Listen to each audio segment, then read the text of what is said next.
Ano na naman ang kasinungaling ang ikinakalat na ito ni Auntie Claire.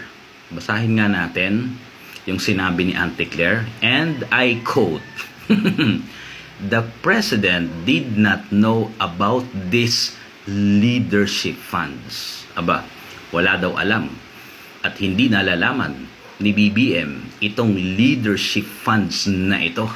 Ano ba itong leadership funds na ito? Kasi mukhang illegal eh. Dahil idinidistansya nitong si Auntie Claire, si BBM dito sa usapin ng leadership funds na ito.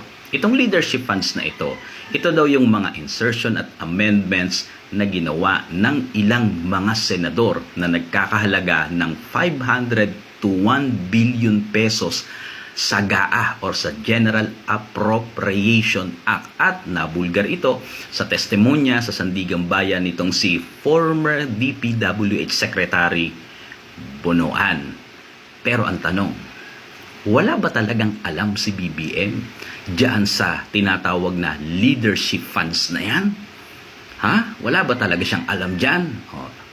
Meron siyang alam diyan. Niloloko lang tayo diyan ni Auntie Claire. Anong katunayan na may alam siya diyan? Ito ha.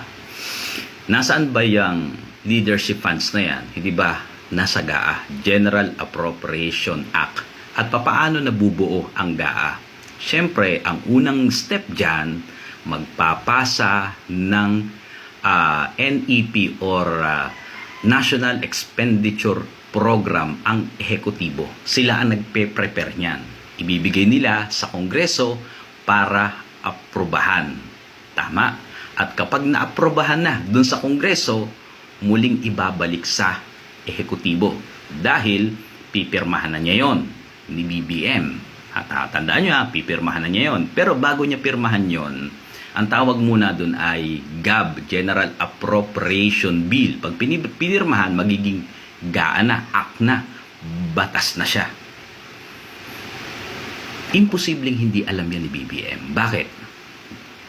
Mismong ipinagyayabang ni BBM na bago niya pirmahan ang GAA, narinig niyo ito ha? At nakakalat ito sa iba't ibang mga social media platform, lalong-lalong na sa YouTube, mapapanood nyo. Ang sabi niya, binasa niya ang bawat pahina ng GAB bago niya pirmahan at gawing GAA. Tama? Binasa niya. Ngayon, kung binasa niya, imposible yung claim nitong si Auntie Claire na hindi alam yan ni BBM. Bakit? Dahil kapag sinabi nitong si Auntie Claire nang hindi alam yan ni BBM, parang sinasabi niyang sinungaling si BBM. Parang sinabi niyang hindi binasa ni BBM yung GAB bago pirmahan para maging GAA dahil hindi alam eh. Nasa harapan mo na, hindi mo alam. Ang claim ni BBM binasa niya.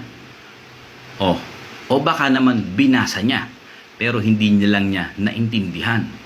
Diba? Reading without comprehension. Alin man doon sa senaryo na yun na sinabi ko, binasa niya, na hindi niya nauunawaan, or hindi niya binasa pero pinirmahan niya, hindi siya pwedeng maging presidente. Bakit? Dapat nag-due diligence ka dyan eh. Hindi ka dapat dyan negligent. Bakit? Pambansang yan eh, budget yan eh. Hindi ka. Sino nagsasabi ng totoo ngayon? Si BBM na sinabi niyang binasa niya, o si Auntie Claire na sinasabi niyang hindi alam ni BBM yan? Alin man doon sa dalawang yun ang sagutin nila. Sabihin ni BBM, binasa ko yan. Di alam niya yon. Sinabi naman ni Auntie Claire na hindi niya alam yan, di hindi niya binasa yan. Sinungaling si BBM. Either of the two scenario. Diba? Hindi qualified maging presidente si BBM. Bakit? Ano ka, ulaga? Hindi mo alam. Diba? Kahit anong piliin mo dun, diba?